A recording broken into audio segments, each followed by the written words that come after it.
बरेली में साइबर ठगी के बड़े नेटवर्क का पर्दाफाश, करोड़ों के लेन देन में शामिल 4 आरोपी गिरफ्तार। बरेली पुलिस ने एक बड़ी सफलता हासिल करते हुए एक ऐसे संगठित गिरोह का पर्दाफाश किया जो देश भर में हुई साइबर ठगी के करोड़ों रुपए का ठिकाने लगा रहा था। पुलिस ने इस मामले में 4 मुख्य आरोपियों को गिरफ्तार किया, जबकि 3 अन्य फरार हैं। ये कार्रवाई तब शुरू हुई जब पुलिस ने पंजाब, हरियाणा और तमिलनाडु जैसे राज्यों में दर्ज साइबर फ्रॉड के मामले की जांच की। इन मामलों से जुड़े बैंक खातों की कड़ी को जोड़ते हुए पुलिस को पता लगा कि करोड़ों रुपए का ट्रांजैक्शन बरेली के कुछ लोगों द्वारा किया गया था। इस जानकारी के बाद थाना प्रेमनगर में मुकदमा दर्ज किया गया। एक विशेष टीम का गठन किया गया। पूछताछ में खुलासा हुआ कि वह गिरोह सीधे तौर पर साइबर ठगी नहीं करता था, बल्कि ठगों द्वारा लूटे गए पैसों को सुरक्षित ठिकानों तक पहुंचाने का काम करता था।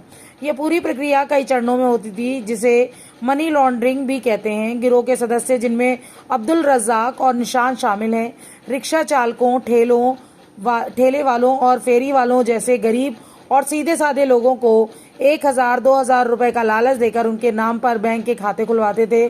खाता खुलवाने के बाद ये आरोपी उन लोगों से पासबुक, एटीएम और यूपीआई की जानकारी ले लेते थे। वे खाता धारकों को अपनी झूठी पहचान बताते थे, ताकि अगर पुलिस दूसरे राज्यों से जांच करने आए तो वे आसानी से बच सकें। इसके बाद मुख्य आरोपी मुशर्रफ, जिसने खुद को एल्युमिनियम का काम करने वाला एक बताया था, व्हाट्सएप के जरिए साइबर ठगों के संपर्क में था। ठग लूटी हुई रकम को इन फर्जी खातों में डालते थे। मुशर्रफ फिर उन खातों से पैसा निकालकर अलग अलग शहरों में और राज्यों में ठगों द्वारा दिए गए दूसरे बैंक के खातों में जमा कर देता था। इस काम के लिए मुशर्रफ को मोटा कमीशन मिलता था, जिससे वह अपने गिरोह के अन्य सदस्यों को भी हिस्सा देता था।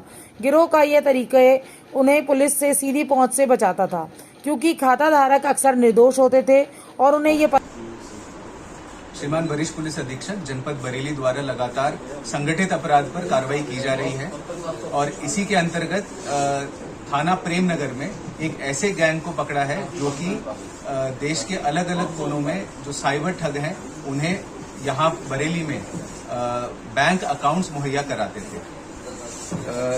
इसकी जो सूचना है वो इस प्रकार प्राप्त हुई कि एनसीआरपी पोर्टल, जो कि साइबर क्राइम के लिए एक नेशनल पोर्टल है, उस पर पंजाब, तमिलनाडु और हरियाणा, यहाँ से 3 ऐसी शिकायतें थी, 3 ऐसी कंप्लेंट्स थी जिनको ट्रेस बरेली के अकाउंट्स में किया गया।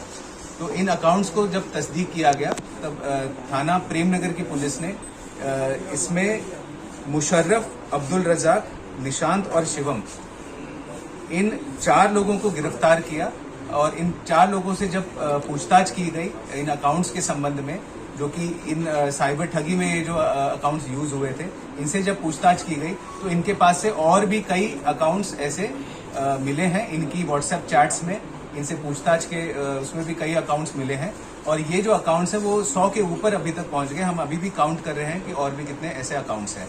इनके जो काम करने का तरीका था वो इस प्रकार था।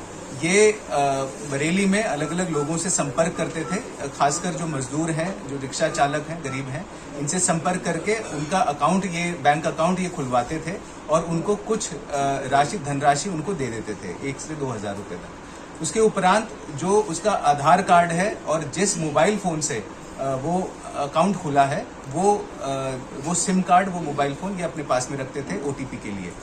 इसके उपरांत ये साइबर ठगों से लगातार संपर्क में रहते थे और जैसे ही जो बड़ा अमाउंट जो साइबर ठगी में होता था वो छोटे छोटे टुकड़ों में अलग अलग जनपदों में जाता था और बरेली में भी वो दिया जाता था। तो बरेली में जो अकाउंट मुहैया कराते थे यही लोग मुहैया कराते थे।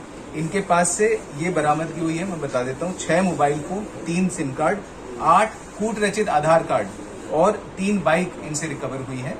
इन 4 को आज न्यायिक हिरासत में भेजा जा रहा है।